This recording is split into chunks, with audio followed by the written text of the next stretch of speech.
কোনো মুসলমান ধূমপান করে রাস্তার ধারে দাঁড়িয়ে, ওই অবস্থায় ওই ব্যক্তিকে সালাম দেওয়া যাবে কি? মাস্টার আনিকুল ইসলাম,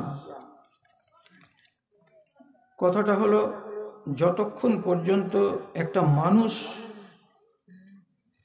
ইসলাম বা ইসলামের সীমানার মধ্যে আছে, স্পষ্ট কাফের হয়ে যায়নি, ততক্ষণ পর্যন্ত ওকে সালাম দেওয়া যাবে। তো যারা রাস্তার কিনারাতে দাঁড়িয়ে ধূমপান করছে, এই লোকটা হলো ফাসেক। তো ফাসেককে সালাম দেওয়া যাবে না এইরকম কথাটা নয়, কেন যে এখনো মুসলমান আছে। আর মুসলমান যখন আছে, তো হাদিসে যেটা শব্দ এসেছে হাক্কুল মুসলিমে আলাল মুসলিমে, মানে একজন মুসলমানের আর একজন মুসলমানের উপরে হলো হক, যে পাঁচটা আছে। তো অতএব বিড়িখোর লোক ফাসেক, ফাসেককে অন্যভাবে বুঝাতে হবে, সালাম ত্যাগ করা যাবে না। তবে একটা ওষুধ বলে দিচ্ছি আপনাকে, এই আমলটা আপনি করতে পারেন। সেটা কি? খেরাস বিন জুবায়ের রাদিয়াল্লাহু তাআলা আনহু, উনি মসজিদে একটা ছেলেকে দেখেছিলেন এইরকম করে গুলি খেলতে আঙুল দিয়ে। ময়দানে চলে চলে আমার একটা কঠিন অভিজ্ঞতা হয়েছে যে আজকালকার মানুষ বেশি সময় ধরে দিনের কথা শুনতে পছন্দ করে না। তবুও তো আমি দাবি করতে পারি আপনাদের কাছে যে আপনারা আমাকে কম করে হলেও তো 1 ঘন্টা সময় দিবেন, যে এই সময়ের ভেতরে আপনারা আমাকে ছেড়ে পালাবেন না। তারপরে যদি 1 ঘন্টার পর আপনি চলে যান এইখান থেকে, তখন একটা আমি বলার মতো অবকাশ পাবো যে লোকেরা আমাকে অবজ্ঞা করে যায়নি, রাত বেশি হয়েছে বলে চলে গেছেন। আমি যে কথা আপনাকে বলতে যাচ্ছি, আপনি আপনার কানটাকে একটু সজাগ করুন, কেন যে আমার কথার ভেতরে জিজ্ঞাসা থাকবে অনেক বেশি। এখানেই আপনার কাছে কৈফিয়ত চাইব তা নয়, এই জিজ্ঞাসাটা আপনার মগজের ভেতরে ঢুকিয়ে দিয়ে যাব। আপনি জবাব তৈরি করবেন, যতদিন বাঁচবেন ততদিন, হয় 8 দিনে, না হয় 5 দিনে, না হয় 6 মাসে, না হয় 6 বছরে। এই জিজ্ঞাসাটুকুই আপনাকে বাঁচিয়ে রাখবে ইমানের রাস্তার উপরে। এই জন্য হলো কথা। তা হলো কোরআন মাজিদে আল্লাহ রাব্বুল আলামিন একগুলো লোকের কথা বলেছেন, এরা সব পাস, কামিয়াব, সফল কাম। আর একগুলো লোকের কথা আল্লাহ তাআলা কোরআন মাজিদে বলেছেন, ওরা ফেল, অকৃতকার্য, নাকাম, ব্যর্থ। কোনখানে পাস আর কোনখানে ফেল, এটা হলো জানার কথা। কারা পাস আর কারা ফেল, এটা জানার কথা। পাস করার কথা যেটা আসছে, সেটা এই দুনিয়ার জিন্দেগিতে আপনি তার রেজাল্ট তৈরি করতে যাবেন না। এই পাস এবং ফেলটা হচ্ছে আখেরাতকে কেন্দ্র করে। আখেরাতের দিন যারা পাস, তারা আসল পাস। আর সেই দিন যারা ফেল, ব্যর্থ, তারা সত্যিকারই ব্যর্থ। তাদের জীবনে যাই ঘটে থাকুক না কেন, 5 তলা 7 তলা বাড়ি, কোটি টাকার মালিক, যাই হোক না কেন, আখেরাতে যদি ফেল পড়ে যায়, ব্যর্থ হয়ে যায়, তো তারা আসলেই ব্যর্থ। তো আমি তো কিয়ামত এখন চোখে দেখিনি, তো সেদিন আমি পাস না ফেল, তো এটা আমি কি করে জানবো? তো এটা জানার জন্য আপনাকে কিছু উপায়ের দিকে নজর দিতে হবে। যারা পাস তারা কারা, আর যারা ফেল তারাই বা কারা? কোরআন মাজিদে আপনাকে সংজ্ঞা তুলে দিয়েছেন স্পষ্ট করে। প্রথম আয়াতে আমি বলছি, আল্লাহ তাআলা সূরা বাকারার ভেতরে বলছেন, আল্লাযীনা ইয়ানকুযুনা আহাদাল্লাহি মিন বা'দি মিসাকিহি ওয়া ইয়াকতাউনা মা আমারাল্লাহু বিহি আন ইউসালা ওয়া ইউফসিদুনা ফিল আরদ উলাইকা হুমুল খাসিরুন। যারা আল্লাহর অঙ্গীকারকে দিনে রাতে ভঙ্গ করে, যারা আল্লাহর অঙ্গীকারকে দিনে রাতে ভঙ্গ করে এবং আল্লাহ রাব্বুল আলামিন যা তাদেরকে বলেছেন সেই কথাগুলোকে বুড়ো আঙুল দেখায়, এগুলোকে মানার প্রতি মানসিকতা দেখায় না। এই দুই রকমের অভ্যাসে যারা অভ্যস্ত তাদেরকে আল্লাহ তাআলা বলছেন এরা সব ব্যর্থ, এরা অকৃতকার্য, এরা ফেল। তাহলে কারা ফেল কথাটা তো শর্টে জানতে পারলেন আপনি। যারা আল্লাহর অঙ্গীকারকে ভঙ্গ করছে এক, আর যা আল্লাহ বলেছেন সেগুলোকে তারা মানতে রাজি নয়,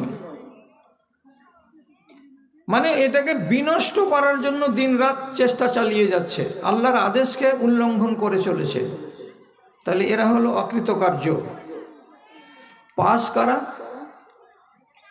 আল্লাহ রাব্বুল আলামিন আরেক জায়গাতে কোরআন মাজিদে বলছেন, ইন্নামা কানা কাওলাল মুমিনিনা ইযা দুউ ইলাল্লাহি ওয়া রাসূলিহি লিয়াহকুমা বাইনাহুম আন ইয়াকুলু সামি'না ওয়া আতা'না ওয়া উলাইকা হুমুল মুফলিহুন।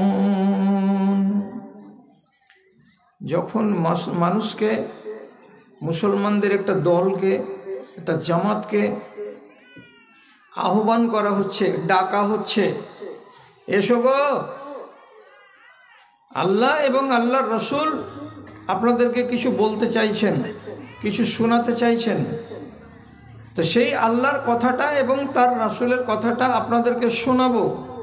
আপনি শুধু মাথাতে করবেন, মগজে তুলবেন, কান দিয়ে শুনবেন, একটু এগিয়ে আসুন আমার দিকে।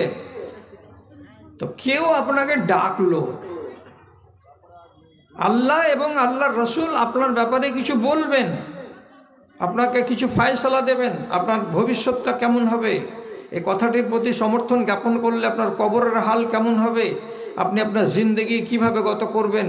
তো আল্লাহ এবং তার রসুল যে একটা ফায়সালা দেবে আপনার ব্যাপারে, তো আপনি আসুন, কথাগুলোকে একটু কানে তুলুন, শুনুন। তো ওই লোকগুলো তখন করে কি, দুটো কথা বলে। কি কথা বলে? সামি'না ওয়া আতা'না। যে কথা তাদের সামনে ব্যক্ত করা হয়, সে কথাগুলোকে তারা বলে কান দিয়ে শুনলাম এবং মন থেকে সেগুলোকে মেনে নিলাম। দুটো কথা, কান দিয়ে শুনলাম এবং হৃদয় দিয়ে সেগুলোকে গ্রহণ করে নিলাম। যদি কান দিয়ে শুনে এবং হৃদয় দিয়ে তাকে গ্রহণ করে নেয়, তো এই দুটো চরিত্র যাদের ভেতরে আছে, আল্লাহ তাআলা বলছেন উলাইকা হুমুল মুফলিহুন, এরা হলো কামিয়াব, এরা হলো সফল। তারা যারা সফল আপনি তাদের চিনতে পারলেন, যারা বিফল তাদেরকে আপনি চিনতে পারলেন। এবার আপনাকে ফয়সালা করতে হবে কি, আল্লাহ কখন আমাদের কাছে অঙ্গীকার নিয়েছেন যে আমরা অঙ্গীকারকে ভাঙছি, আর আল্লাহর কোনটা আদেশকে আমরা নষ্ট করছি, ভেঙে চুরমার করছি, এটা একবার জানার, এটাকেও জেনে নেন। আদম আলাইহিস সালাতু ওয়াস সালামকে আল্লাহ রাব্বুল আলামিন সৃষ্টি করলেন, করার পরে তার পিঠে একবার হাত বুলালেন। লক্ষ লক্ষ কোটি কোটি মানুষ রুহের জগতে আত্মপ্রকাশ করলো। এই কোটি কোটি মিলিয়ন মিলিয়ন মানুষ কিয়ামত পর্যন্ত যতগুলো আসবে, তারা যখন আদমের পিঠ থেকে বেরিয়ে আসলো ফাঁকা ময়দানে, তখন রব্বুল আলামিন সকলকে সামনে করে বলেছিলেন, একটা কথা বলেছিলেন, আলাস্তু বিরাব্বিকুম। এই লোকগুলো তোমরা সবাই বলো তো, আজ 1 বছর পরে, 100 বছর পরে, 1000 বছর পরে, 10,000 বছর পরে, কিয়ামতের আগে পর্যন্ত যত লোক তোমরা দুনিয়াতে যাবে, সবাইকে তো চোখের সামনে হাজির করে দিয়েছি, তোমরা আদমের বেটা বেটি। আমি তোমাদের সবাইকে বলছি, আলাস্তু বিরাব্বিকুম, আমি তোমাদের মালিক না মালিক নয়, আমি তোমাদের রব না রব নয়, এ কথাটার জবাব দাও। আল্লাহ খাড়ো থেকেছেন সামনে, আমিও সেদিন ছিলাম, আপনিও সেদিন ছিলেন। আর রুহের জগতে ওই ছোট ছোট ছোট ছোট কম্পিউটারে হয়তো ধরা যাবে না এইরকম প্রাণীর আকারে আমরা হাজিরি দিয়ে আল্লাহ যখন জিজ্ঞেস করলেন আমি তোমাদের রব কি না বলো, তো আমরা সবাই বলেছিলাম কালু বালা, হ্যাঁ হে আল্লাহ তাআলা, আপনি আমাদের রব, আপনি আমাদের প্রতিপালক, আপনি আমাদের প্রভু, আপনি আমাদের মালিক। তাহলে আমি স্বীকার করেছি আপনি আমার রব, আমি স্বীকার করেছি আপনি আমার প্রতিপালক। সেই স্বীকারোক্তি কোরআন মাজিদেও আল্লাহ রাব্বুল আলামিন বলেছেন, আলাম আহাদ ইলাইকুম, আমি তোমাদের কাছে কি চুক্তি নিনি, অঙ্গীকার নিনি তোমাদের কাছ থেকে, যে তোমরা আমাকে রব বলে মেনেছো? তোমরা সবাই বলেছিলে সেদিন যে হ্যাঁ আপনাকে আমরা রব বলে মানলাম। রব কাকে বলে? রব কোন জিনিসটার নাম? এইবার বুঝেন রব কাকে বলে। আপনি মায়ের পেট থেকে ভূমিষ্ঠ হয়ে কবরে যাওয়া পর্যন্ত এই সারাটা 65 বছরের জীবনে আপনার যতটি প্রয়োজন আছে তিনি মিটাবেন। আপনার যতটি পেটের আহার লাগবে তিনি তা দেবেন। আপনার অন্যান্য আনুষঙ্গিক যাবতীয় প্রয়োজন সব কিছু তিনি মিটাবেন। এবং যিনি এই দায়িত্বটা কাঁধে নেন তাকে বলা হয় রব। তাহলে আমাদের রব আমাদের আল্লাহ, তিনি আমাদের খাবার যোগান দিয়েছেন, তিনি আমাদের আসবাবপত্র দিয়েছেন, তিনি আমাদের চোখ দান দিয়েছেন, তিনি আমাদের যত রকমের নিয়ামতকে সজ্জিত করতে হয় সব নিয়ামত দিয়ে আমাদেরকে সাজিয়েছেন। তাহলে তিনি রব হিসাবে তার দায়িত্ব ঠিক পালন করে গেছেন। আমাকে না খাইয়ে মারেননি, আমাকে কানা করে পয়দা করেননি, আমাকে জমি যাওয়ার মালিক বানিয়েছেন, আমাকে গাড়ি বাড়ির মালিক বানিয়েছেন, আমাকে আওলাদ দিয়েছেন, আমাকে বিবি বাল বাচ্চা দিয়েছেন, আমাকে সুখ স্বাচ্ছন্দ্যে ভরা জীবন দান করেছেন। তাহলে তো তিনি রব, নিজের দায়িত্বটা ঠিক পালন করেছেন। তো রব যখন নিজের দায়িত্ব পালন করলেন তখন তিনি ওয়াদা নিয়েছিলেন যে আমি তোমাদের রব, তোমাদের কর্তব্যটা কি আছে? আমাদের কর্তব্য শুধু একটাই, রবকে রব বলে মেনে নেওয়া। মেনে নিব কি করে? তাহলে আপনার শরীরের ভেতরে সবচাইতে মূল্যবান অঙ্গ হলো মাথা, আর মাথার ভেতরে সবচাইতে মূল্যবান স্থান হলো আপনার কপাল। এই কপালখানাকে আপনাকে জমিনে একবার করে মাটিতে ঠেকাতে হবে, লাগাতে হবে। আর এই জায়গাতে যদি কপালখানা একবার ঠেকে জমিনে গিয়ে লাগে তাহলে পৃথিবীতে যত কিছু আছে সব আপনার নিকটে তুচ্ছ, একেবারে হেউ, কোনো জিনিসের দাম নেই। আপনার এই কপালখানা জমিনে লাগাবার মানে হলো এই, হে প্রভু তুমি একমাত্র আমার রব, তুমি আমার একমাত্র মালিক, তোমার নামেই কপালখানা জমিনে টেকে দিলাম। আর এটাকে আল্লাহ রাব্বুল আলামিন এত পছন্দ করেন, এত পছন্দ করেন যে তিনার নবীকে দিয়ে বলালেন কি, আমার বান্দা যদি হজ করতে গিয়ে কাবার দেয়ালে এমনি করে হাত লাগিয়ে দেয় তবুও সে আমার কাছে আসে না, আমার দূরেই থাকে। কিন্তু আমার একটা বান্দা সম্বলপুর টাল এলাকার একটা ছোট্ট গ্রামে কোনো একটা পাক জায়গাতে যদি জমিনে মাথাটাকে খালি ফেলে দেয় তো রাসূলুল্লাহ বলছেন আকরাবু মা ইয়াকুনুল আবদু ইলা রাব্বিহি, নিজের রবের কাছে চলে যায়, একবারে নিজের রবের পাশাপাশি সে যেন খাড়ো হয়ে আছে, চোখের সামনে শুধু দেখতে পাই না, রব তার কিনারায় খাড়ো হয়ে আছে, এত নিকটে চলে যায় যখন আমার কপালখানা জমিনে লেগে যায়। এইটুকু পাওনা হচ্ছে আল্লাহর, আর বাদ বাকি সব কিছু দেওয়ার কাজ হচ্ছে আল্লাহ রব্বুল আলমিনের। এই জন্য সূরা জারিয়াতে রব্বুল আলমিন বলছেন আমি তোমাদের জন্ম দিতাম না গো এত উত্তম করে, মখলুকাত অনেক, জিন আছে, ইনসান আছে, একে বাদ দেওয়ার পরে যদি মখলুকাতকে গুনো তাহলে গুনতে গুনতে তুমি হয়রান হয়ে যাবে। এত মখলুক আমি তৈরি করে রেখেছি, এদের ভেতরে তোমাকে কুকুর, শৃগাল, হাতি, ঘোড়া, গাধা, গরু, মাছ ইত্যাদি না বানিয়ে আমি তোমাকে মানুষ বানালাম। কেন বানিয়েছিলাম তোমাকে মানুষ? শুধু রব্বুল আলামিন সূরা জারিয়াতে বলছেন ইল্লা লিয়াবুদুন, তোমরা আমার কাছ থেকে যতটি বিনিময় পেয়েছো একটা একটা করে পাই পাই করে উল্টা আমাকে শোধ দিও না, আমাকে একটা দিও 1000টা নিয়ামতের বিনিময়ে। তাহলে এই যে তোমার কপালখানাকে একবার জমিনে ফেলে আমাকে বলিও তুমি আমার রব, বাস আমার সব শোধ হয়ে যাবে, আমি এতেই খুশি হয়ে যাব, তোমাদের এই ব্যবহারটাই আমার চাই। তাহলে আমি জানতে পারবো আমি মালিক আর এলা হচ্ছে আমার প্রজা। এখন আপনি জিজ্ঞেস করেন নিজের নফসকে কতটি সিজদা আপনি দিয়েছেন? দিয়েছি কতটি এটা না জিজ্ঞেস করে ছেড়েছি কতটি এটা জিজ্ঞেস করেন নিজের নফসকে। যদি সাজদা ত্যাগ করা থাকে তাহলে আপনি রবের খাচ্ছেন, কিন্তু এই খানাটা খাচ্ছেন গায়ের জোরে, আর এই খানাটা হচ্ছে আপনার অন্যায় খাবার। মালিককে চিনবেন না আর মালিকের নামাক হালালি করবেন না, অথচ খেয়ে চলে যাচ্ছেন, খেয়ে চলে যাচ্ছেন। তো তাহলে এই খাওয়াটা আমার কতখানি ঠিক হচ্ছে, আর মালিকের সঙ্গে নাফরমানি করাটা আমার কতখানি ঠিক হচ্ছে? জিজ্ঞেস করা হয়েছিল কবিতার ভাষায় আমাদের তুমি সবকিছু দিয়ে নিজে কি পেয়েছো প্রভু আমার, কয়টি মানুষ শির নত করে তোমাকে বুঝাই হক তোমার। বাঁচিবার তরে রিজিক দিয়েছো, আমরা পেটে খাই, কি মধুর আলো বাতাসে দানিলে লাগে আমাদের গাই। চিরদিন তুমি দিতেই থাকিলে, মূল্য কোনো দিন নিলে না তার। আমাদের তুমি সব কিছু দিয়ে নিজে কি পেয়েছো প্রভু আমার, কয়টি মানুষ শির নত করে তোমাকে বুঝায় হক তোমার। কটা মানুষ পাবেন দেখেন, নামাক হারামিতে কতটি মেতেছে মানুষ, আপনি এবার তাকিয়ে দেখেন। সেজদা ত্যাগ করলেন তো ঠিক আছে, আপনার কি ফল হবে? কি ফল হবে সেটা কোনো বড় আলেমের কাছে আপনি জানতে চাইেন না, ছোটখাটো আলেমকে জিজ্ঞেস করতে গেলেই সেই ফলটা কি হবে আপনি জানতে পারবেন। কথা বলি, দিনে রাতে আপনাকে 30 রাকাত নামাজ পড়তে হয়, আঙুলে গুনে নেন।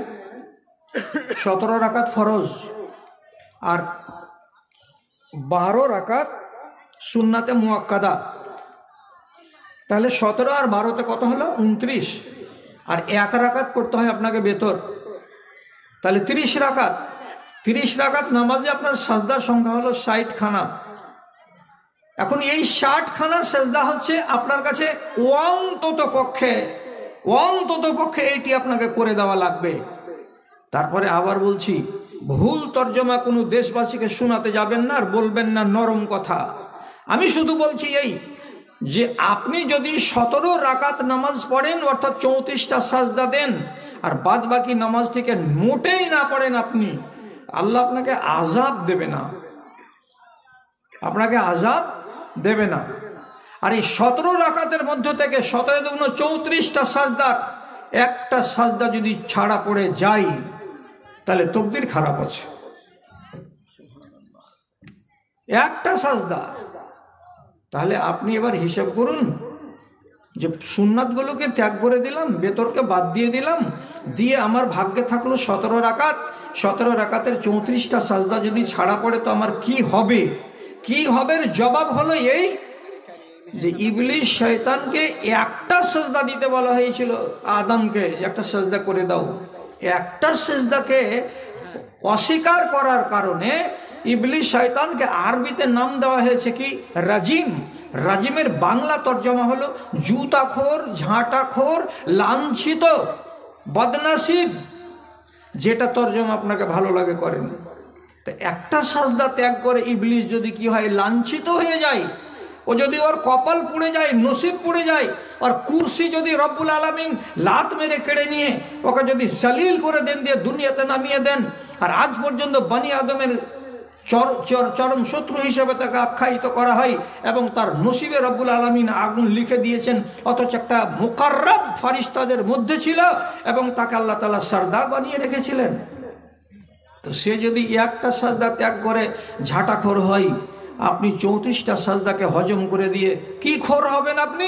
এটা আপনাকে লিখতে হবে, আমি লিখতে পারবো না, ওই বাংলা আমার জানা নেই। বাড়ি গিয়ে হিসেব করবেন, আপনি পাস করলেন না আপনি ফেল করলেন।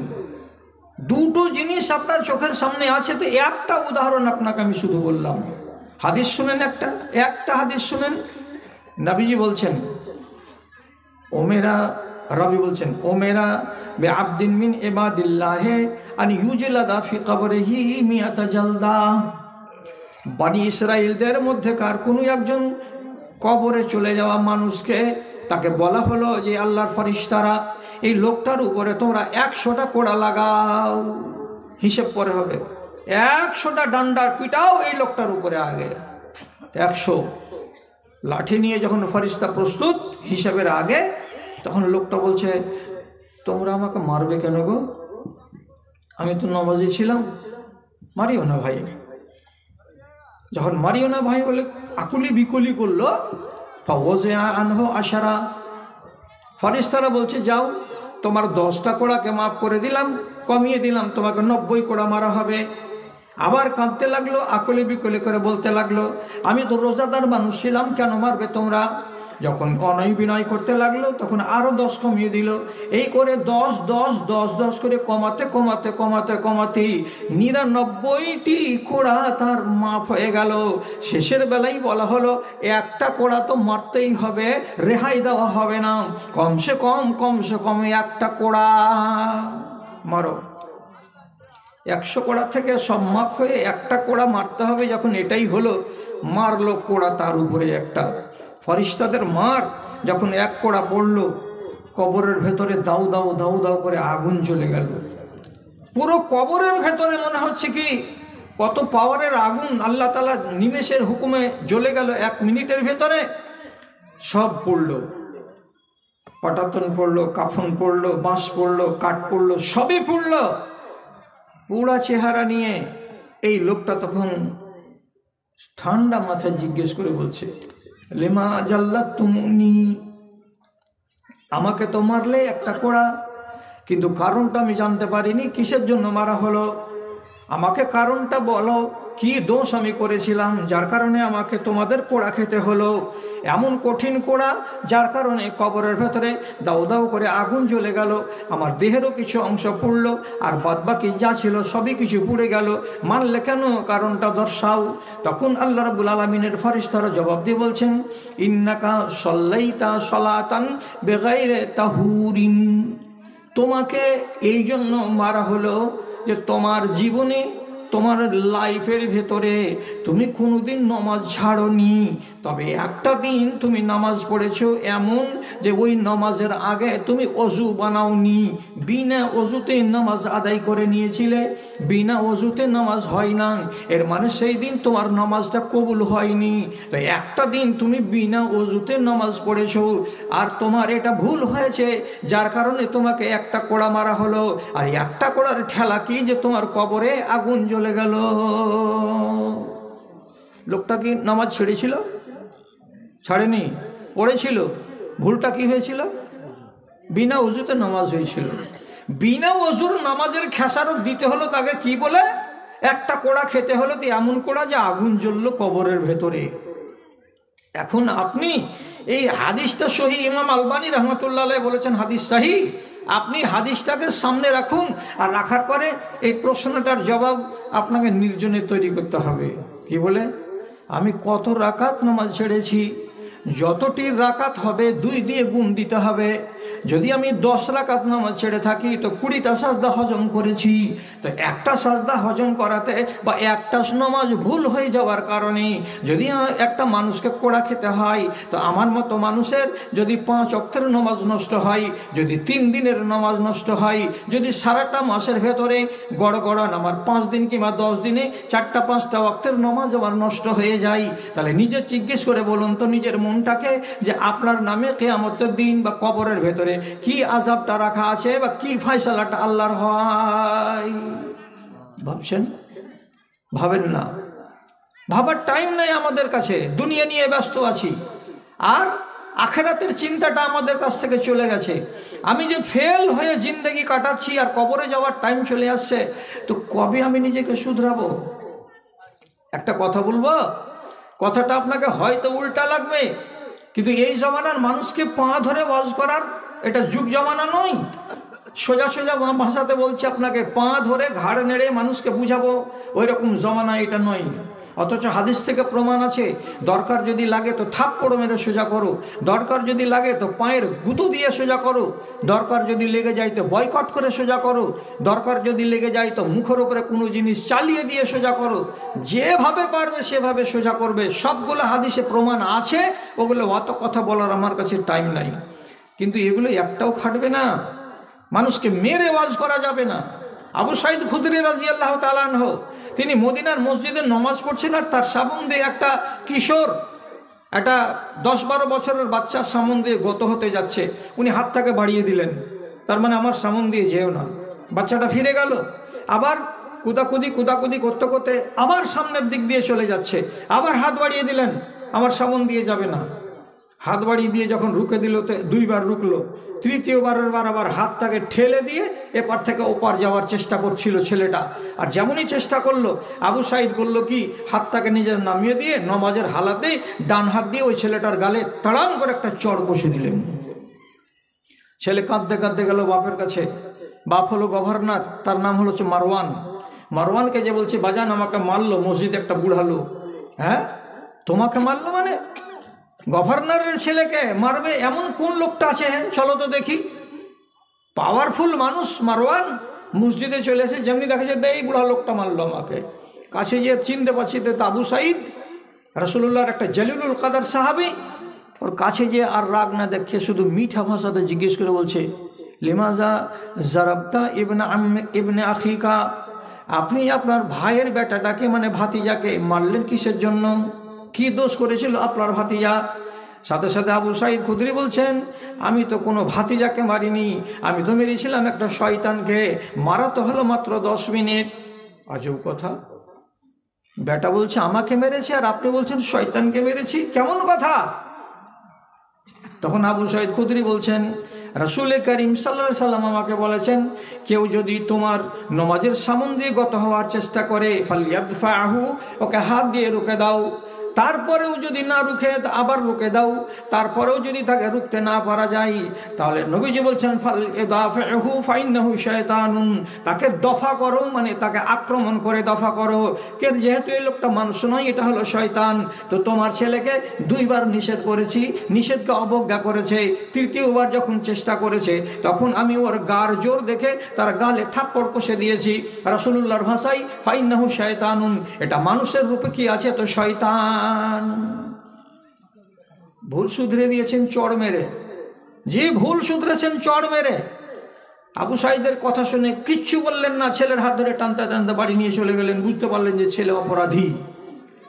আমি বলতে চাইছি যে নাওয়াই করে আপনাকে বুঝাবো না, আপনাকে জ্ঞানের কথা বলছি। যদি আপনার মগজে আসে তো আলহামদুলিল্লাহ, না যদি আসে তো আমি কিছু করতে পারবো না।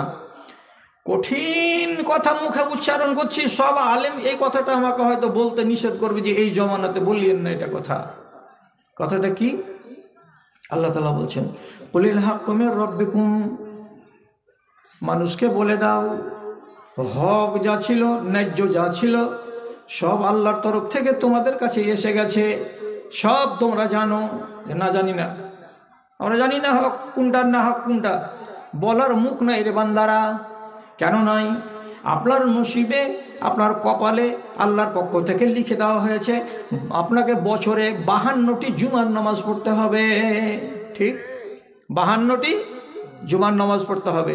52টি জুমার খুতবা, প্রত্যেকটা খুতবা 25 মিনিট করে, আধা ঘন্টা করে হয়। কোনো জুমাতে এক আলেম বলল মা বাপের সেবা, কোনো এক জুমাতে এক আলেম বলল সুদের ভয়াবহতা, কোনো এক জুমাতে একজন আলেম ওয়াজ করলো নেশার সম্বন্ধে, নেশার ভয়াবহতা, কোনো একদিন বলল নমাজের উপকারিতা, কোনো দিন আরেকজন জাকাতের ফজিলত বয়ান করলো। এই করে নমাজ, রোজা, হজ, জাকাত, সাদকা, ফিতরা, দান, খায়রাত, মাতা পিতার সঙ্গে ভালো ব্যবহার, আওলাদের সঙ্গে নেক ব্যবহার, হালাল রুজি খাওয়া, হারাম থেকে বেঁচে থাকা, চুরি ডাকাতি না করা, জেনা না করা, ব্যভিচারে লিপ্ত না হওয়া এবং ইত্যাদি ইত্যাদি কথাগুলো 52টি জুমাতে 1 বছরে আপনাকে শোনানো হয়েছে। তো যারা সারাটা বছরে 26 ঘন্টা ওয়াজ শুনে, সে মানুষগুলো যদি বলে আমরা জানি না কোনটা হক, তাহলে মানুষগুলো মিথ্যাবাদীর দল, মিথ্যাবাদীর দল। বলতে পারবেন যে আমি জানি না? কেউ এই মজলিসে আছে যে বলবে যে আমি সুদের ওয়াজ শুনিনি জীবনে? কেউ বলতে পারবে এই মজলিসে যে মা বাবার সঙ্গে অসৎ ব্যবহার করা চলবে না, এই ওয়াজ আমি জীবনে শুনিনি? বলুন এইখানে এসে কোন একটা লোক যে আমি এই ওয়াজটা শুনিনি। আপনি বলুন না দেখি। সমস্ত ওয়াজ শুনেছেন আপনি। বছরে যদি 52টা হয় তো 20 বছরে কতটি হয়? আপনি কত ওয়াজ শুনেছেন? সব শোনা আছে, হক আপনার কাছে এসে পৌঁছে গেছে। এবার হকটাকে জানার পরে আপনার ফয়সালা আপনার কাছে। আল্লাহ তাআলা কত মিঠা কথা বললেন, ফামান শাআ ফালিউমিন ওয়া মান শাআ ফালিয়াকফুর। এতটি কথাকে জেনে নেওয়ার পর যার মন হবে সে ঈমানদার হবে, আর যার মন হবে সে এগুলোকে অস্বীকার করে বেঈমান শয়তানের খাতায় নাম লেখাবে। তোমার জন্য আমার পক্ষ থেকে কোনো মিলিটারি যাবে না। যার মন আছে ইমানদারি জিন্দগি কাটাও, যার মন আছে বেঈমানের জিন্দগি গ্রহণ করে নাও। আল্লাহ তাআলার পক্ষ থেকে তোমাকে কেউ বারণ করার জন্য লোক আসবে না, কোনো ফোর্স আসবে না, কোনো মিলিটারি আসবে না। তাহলে তো আপনি স্বাধীন। মানো তো মানো, আর না হয় পা দিয়া সানো, যেটা তোমার ইচ্ছা সেটা তুমি করো। এখন আপনি বলবেন, যখন আল্লাহ ছাড় দিয়েই দিলেন যে মানবে তো মানবা, না মানবে তো না মানবে, তো আমি দ্বিতীয়টা ধরে নিলাম, আমি মানতে পারলাম না, আমি সব কটা কথাকে রাখতে পারলাম না। যদি রাখতে না পারো তো কি হবে?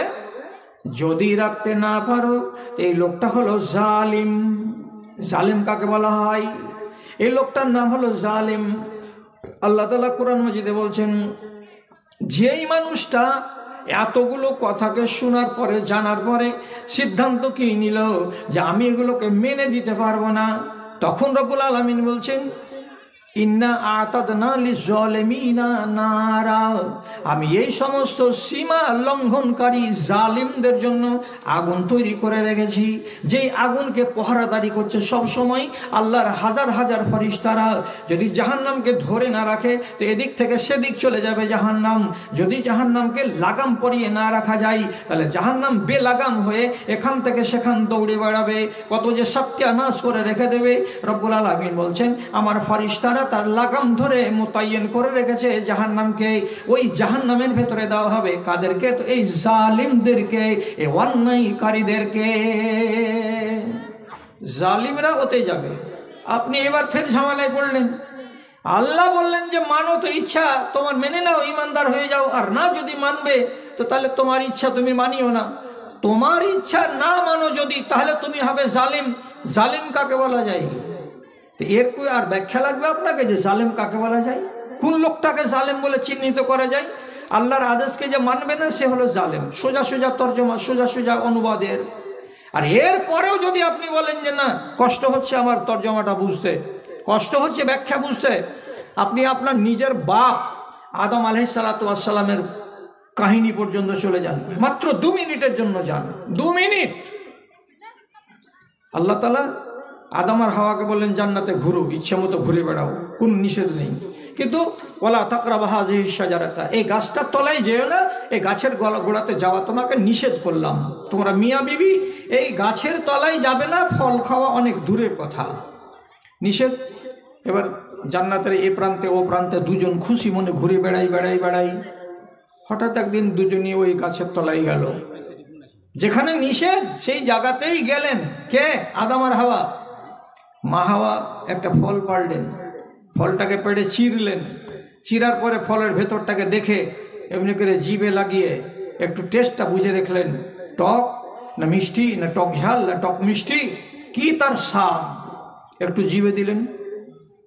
স্বামীকে বললেন, তুমি দেখো আল্লাহ এই গাছের ফল খেতে নিষেধ করেছে, ফলগুলা কত সুন্দর, ফেড়ে দেখলাম তো দেখো ভিতরগুলা কত দগদগে লাল, জিভেতে দিয়ে দেখো, আমি দিয়ে দেখলাম, খেতে তো হবে না, বারণ করা আছে। হযরতে আদম বুঝতে পারলেন না, উনিও জিভে দিলেন, আর দেওয়ার পরে টেস্টটা বুঝে দেখলেন টক ঝাল মিষ্টি কি আছে, আঁচ করে নিলেন জিভাতে দিয়ে।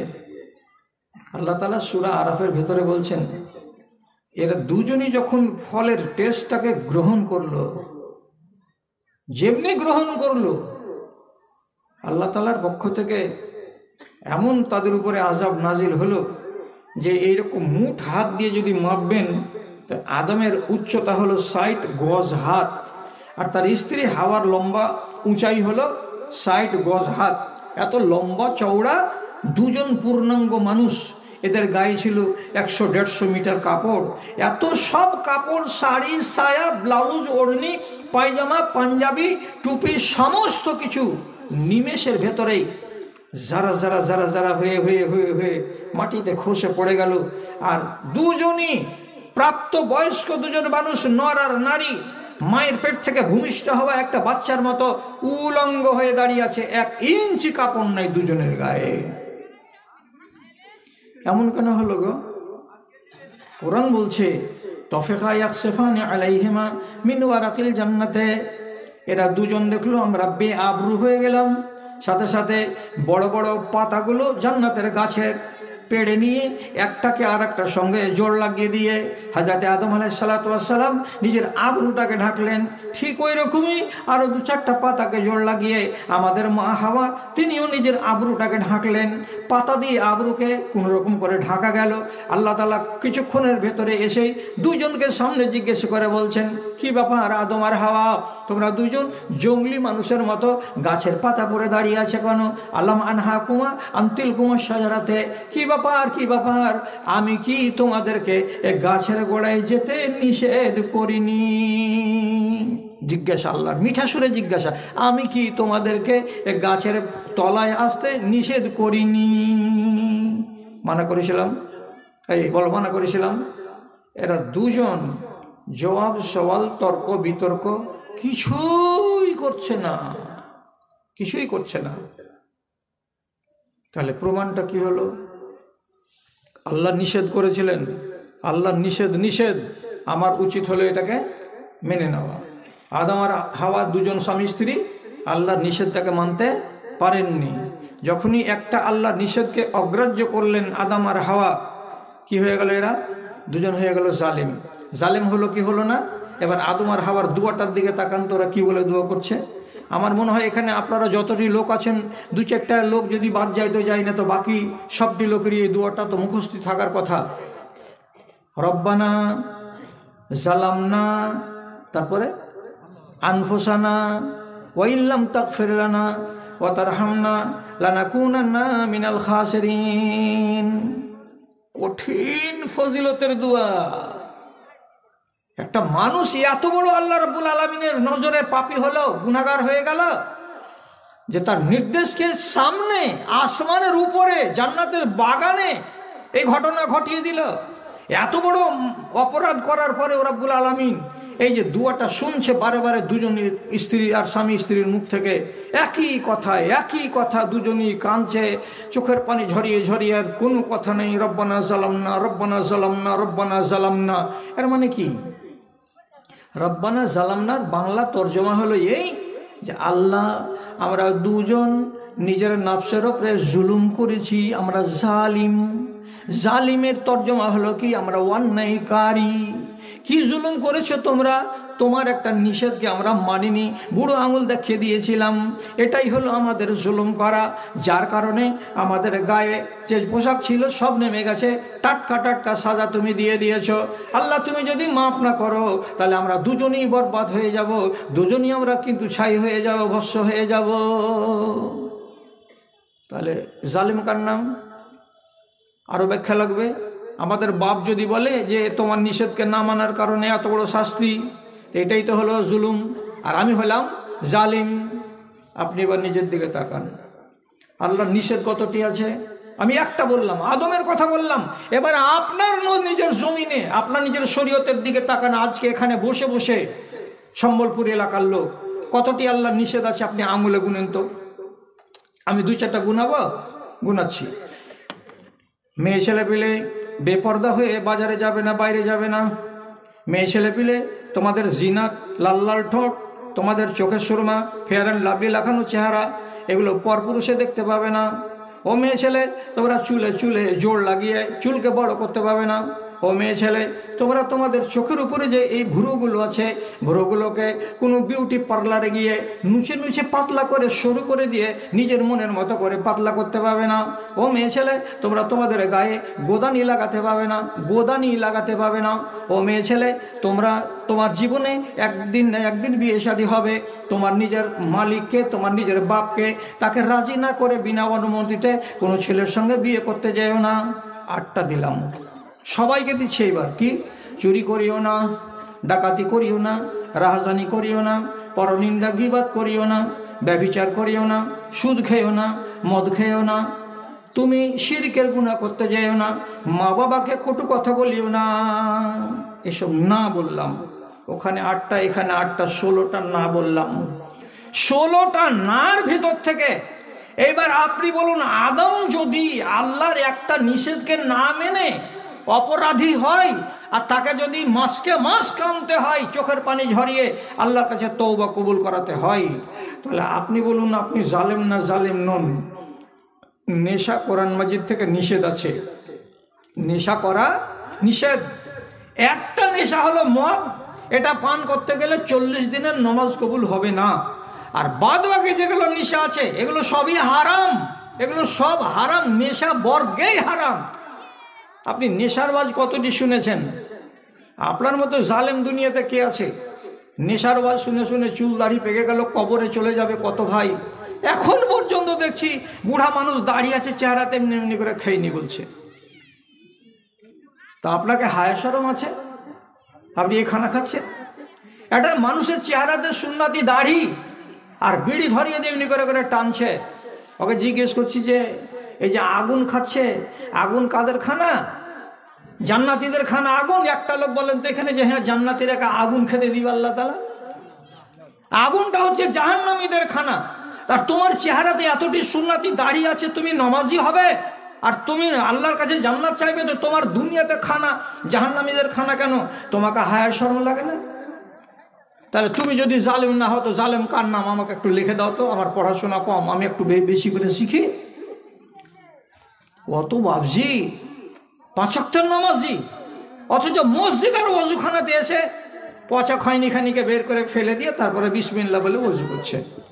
আল্লাহ তোমার উপরে রহম করে, তুমি কি বারের দিন ছাড়বা এই নেশাগুলোকে? এগুলো সব নিষেধ জিনিস, অথচ নিষেধকে আপনি নিষেধ বলে পাত্তা দেন না। তাহলে আপনি জালেম নন তো আর কে জালেম? ভাই আমার, আপনি আর একটা কথা শুনুন তো, দেখি আপনার মগজটা খুলছে কি খুলে না। আর একটা আপনাকে ঘটনাতে নিয়ে যাচ্ছি। হযরত ইউনূস আলাইহিস সালাতু ওয়াস সালামকে ইরাক দেশের একটা গ্রামের নাম হলো নাইনাওয়া, এই শহরটার নাম। এই শহরে 1,20,000 মানুষকে হিদায়াত দেওয়ার জন্য পাঠালেন আল্লাহ তাআলা, যে যাও এই লোকগুলোকে সোজা পথে আনো। 2 মাস 4 মাস 2 বছর 4 বছর হয়ে যাচ্ছে, মানুষকে সোজা করা যাচ্ছে না, সোজা করা যাচ্ছে না। জানের খেদে রাগ করে নবী ইউনূস আলাইহিস সালাতু ওয়াস সালাম নাইনাওয়া গ্রামকে ছেড়ে দিয়ে বেরিয়ে পড়লেন, থাকবো না তোদের দেশে। চলে যাচ্ছিলেন তো সামনে রাস্তাতে পড়ে গেল নদী, নদীটার নাম হলো দাজলা নদী। দাজলা নদীতে তিনি নৌকাতে উঠলেন। খানিকটা দূর নৌকা চলার পরে নৌকা ডুবতে লাগলো, নৌকা ডুবতে লাগলো।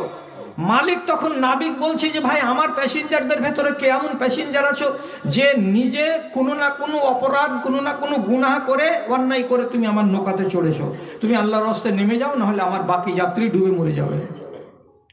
নবী ইউনূস বললেন যে আমার এটা ভুল হলে হতে পারে যে আমি আল্লাহ তাআলাকে না বলে বেরিয়েছি বাড়ি থেকে।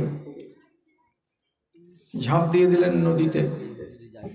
যেমনি নদীতে পড়ে যাওয়ার সাথে সাথে বড় মাছে গিলে নিল, আর গিলে নেওয়ার পরে ওকে আস্তে আস্তে বসতে বসতে বসতে বসতে নদীর তলায় গিয়ে বসে গেল। নদীর তলায় যখন মাছ বসে গেল, একটা জ্যান্ত মানুষকে খেয়ে একটু আঁচড় লাগেনি তার গায়ে, একটু আঁচড় লাগেনি তার গায়ে, কত বড় মাছ গিলেছিল তাকে। এবার ওইখানে বসে বসে ঝিনুকের আওয়াজ শুনতে পাচ্ছেন, শামুকের আওয়াজ শুনতে পাচ্ছেন, দরিয়ার জীবজন্তুগুলোর একটু করে কানে আওয়াজ আসে, কে কুটকুট করছে, কে মুটমুট করছে, কে কি আওয়াজ করছে। উনি মনে মনে বলছেন এই আওয়াজগুলো যদি কেউ শোনার না আছে তো আওয়াজ করছে কেন? নিশ্চয় এদের আওয়াজ আসমানের মালিক পর্যন্ত যায়, তাহলে আমার আওয়াজ কেন যাবে না আসমানের মালিকের কাছে? উনি তখন বিদ্যা পেয়ে গেলেন, বুদ্ধি পেয়ে গেলেন। মাছের পেটে পড়ে পড়ে সমুদ্রের তলায় উনি আল্লাহকে ডাকতে শুরু করলেন। এমন একটা দুয়া, আপনি যত বড় মুসিবতে পড়ে থাকেন, যদি আপনার মৌত লেখা না থাকে তাহলে আপনি মুসিবত থেকে উদ্ধার পাবেন পাবেন পাবেন। এত ফজিলতের দোয়া এইটা। সেই দোয়াটা কি বলেছিলেন তিনি, তাতেও দেখবেন একটা শব্দের প্রতি খেয়াল করবেন। উনি কি বলছেন? লা ইলাহা ইল্লা আনতা সুবহানাকা ইন্নী কুনতু মিনাজ জালিমিন। এটা কার দোয়া? ইউনূস নবীর দোয়া। ওর দোয়ার শেষখানে নজর দেন, উনি এ কথাটাই বলছেন, আল্লাহ তুমি পাক, তুমি ছাড়া কেউ নাই, তুমি পবিত্র এবং আমি হলাম জালিম। আরে এটা নবী নিজেকে কেন বলছেন? আমি হলাম জালিমদের অন্তর্ভুক্ত, আমি জুলুম করেছি। আল্লাহ কি জুলুম করেছো তুমি? তো এই কথাটা তো পরিষ্কার আপনার সামনে বললাম। আল্লাহ তাআলা ওকে যেই জায়গাতে পাঠিয়েছিলেন সেখানেই থাকতে হতো। ওই জায়গাকে ছাড়তে গেলে আল্লাহর কাছ থেকে অনুমতি নিতে হতো।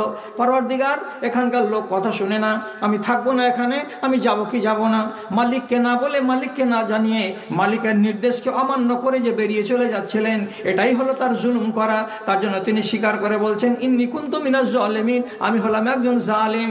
আল্লাহ তুমি আমাকে মাফ দাও, আল্লাহ তুমি আমাকে ক্ষমা করো। 3 দিন ধরে 3 24 12 72 ঘন্টা মাছের পেটে পড়ে পড়ে পড়ে পড়ে যখন কাঁদতে লাগলেন, দোয়া করতে লাগলেন, আল্লাহ রাব্বুল আলামিন ফারিস্তাদের সুপারিশ শুনতে পেলেন।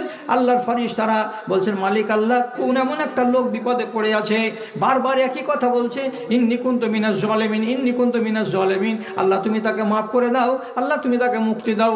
রব্বুল আলামিন পরিষ্কার করে কোরআন মাজিদের ভিতরে বলছেন, ফালাউলা মিনাল মুসাব্বিহিন, তুমি যদি তাসবিহ বয়ান না করতে হে আমার নবী ইউনুস, আর তুমি যদি নিজেকে জালিম বলে প্রচার না করতে হে আমার নবী ইউনুস, তাহলে তোমাকে মাছের পেটেই রেখে দিতাম। লাবাসাহু ইলা বাতনিল হুতে ইলা ইয়াউমিদ্দিন, আমি তোমাকে মাছের পেটেই কিয়ামত পর্যন্ত রাখতাম।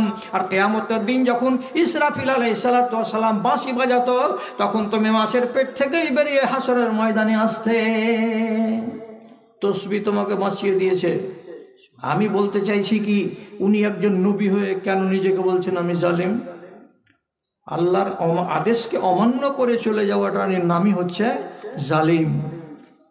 আজ আমার দেশের যতগুলো নারী যারাই আল্লাহর আইনকে মানে না, 60 বছর বয়সের মা, তার 3টা 4টা বেটি আর 4টা 5টা করে নাতনি আর পুতনি, সে যদি বিয়ে খেতে যাচ্ছে কোনো বিয়ে বাড়িতে, তো মাথাতে কাপড় দেয় না, আর গলাতে সেদিন কি সাজগোজ। তো 60-65 বছর আদর্শে বুড়ি, সে যদি সোনার গয়নাই বা পরে, তোকে ঢেকে রাখতে কি হয়? সোনার গয়নাটা তোমাকে দেখাতেই হবে।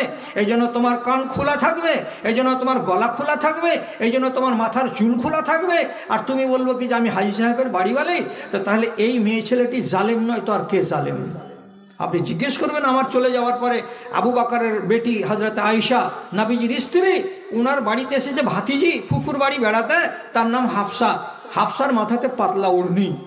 মা আয়েশাকে কাছে ডাকলেন, ভাতিজি এদিকে আয়। ভাতিজি যখন কাছে এলো, ফুফুর জালাবাত হা, একবারে এমনি করে ঘাট থেকে জোরে টেনে হিঁচড়ে নামিয়ে দিলেন ওর ওড়নিটাকে ভাতিজির গা থেকে। ও সাক্কাত হা, আর ধরার পরে ফটফট করে ফেড়ে 2 টুকরা করে দিলেন, আর দিয়ে বাড়ির ভেতরে আলমারি থেকে আর একটা তাকে ওড়নি এনে দিলেন। আর দেওয়ার পরে মাথাতে চাপিয়ে দিয়ে বলছেন, তোমার মতো একটা সাবালিকে বেটি ছেলের এই ওড়নি গায়ে দিয়ে বাইরে যাওয়া চলবে না, এই ওড়নিটা গায়ে দিয়ে তোমাকে বাইরে যেতে হবে। ওটা ওড়নিতে কি ছিল? ওই ওড়নি দিয়ে তোমার ঘাড়, তোমার মাথার চুল, তোমার বডি, তোমার দেহ এত পাতলা ছিল যে সেটা দিয়ে দেখা যাচ্ছিল। এটা একজন সাবালিকা মেয়ের জন্য শোভনীয় নয়। আয়েশা নিজের ভাতিজির ওড়নিকে ছিঁড়ে ফেলে দিলেন, পাতলা ওড়নি কেন? আর আমার ভাতিজির গায়ে সমলে ওড়নি নাই, তাহলে আপনি ওর কি ছিঁড়বেন? আপনি বলুন তো। আল্লাহর আদেশ কেরা মানে? আল্লাহর নিষেধ কেরা মানে? আপনি যদি জালেম না হলেন, তার কে জালেম হবে? আল্লাহর কসম খেয়ে বলছি, কথাগুলোর প্রতি গুরুত্ব আরোপ করবেন। একটা মেয়ে ছেলে, তার নাম কোরআনে লেখা নেই, কিন্তু তফসিরে লেখা আছে তার নাম, এবং তার কাহিনী কিন্তু লেখা আছে সোনার অক্ষরে। আল্লাহর কোরআন মাজিদ যারাই পড়ে তারাই কিন্তু জানে সে মহিলার নাম যেটা তফসিরে এসেছে তার নাম হলো বিলকিস, রানী বিলকিস। নাম শুনেছেন রানী বিলকিস বলে? বিলকিসের রানী, বিলকিস রানী, এটা সাবা নগরীর একটা মহিলা। সেই মহিলার কথা কোরআন মাজিদে লেখা আছে। আপনি একটু খেয়াল করুন, 2 থেকে 3 মিনিটে। নবী সুলাইমানের বাড়ি হচ্ছে প্যালেস্টাইন। এখানে তিনি প্রতিদিন সকালবেলায় জীবজন্তুগুলোর সবারই হাজিরি টাজিরি নিতেন, খোঁজ খবরগুলো নিতেন। তো দেখছেন সকাল 10টার সময় হুদহুদ পাখিকে দেখতে পাওয়া যায় না। তখন তিনি জিজ্ঞেস করে বলছেন, কাক আছে, শালিক আছে, সাত ভাই আছে, ফিচ্চুক আছে, এই আছে, ওই আছে, কিন্তু হুদহুদ পাখি গেল কোথায় রে? দেখতে কেন পাওয়া যায় না?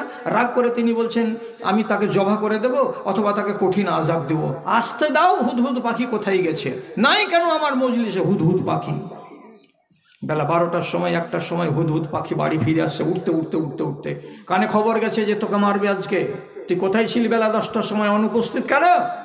ও খবর পেয়ে আতঙ্কিত হয়ে নবী সুলাইমানের দরবারের কাছে একটা ডালের উপরে বসে, একটা শুকা বাঁশের উপরে বসে গেছে। নবী সুলাইমান কোনো কথা জিজ্ঞেস করার আগেই মুখ খুলে বলছে পাখিটা। এই কথাগুলো কোরআনে লেখা আছে। কি বলছে? আহাত্ত বিমালাম তহিদ বিহি ওয়া জিতু মিন সাবাইন বিনাবাইন ইয়াকিন। আমি আপনার কাছে এমন একটা খবর এনেছি যে খবর আপনি জানেন না। আমি এমন একটা দৃশ্য দেখে আসলাম যে দৃশ্য আপনি জীবনে দেখেননি। এমন একটা আজব জিনিস আমি দেখেছি, ওই আজব জিনিসটা আপনার নিজের জীবনে কখনো আপনি দেখেননি।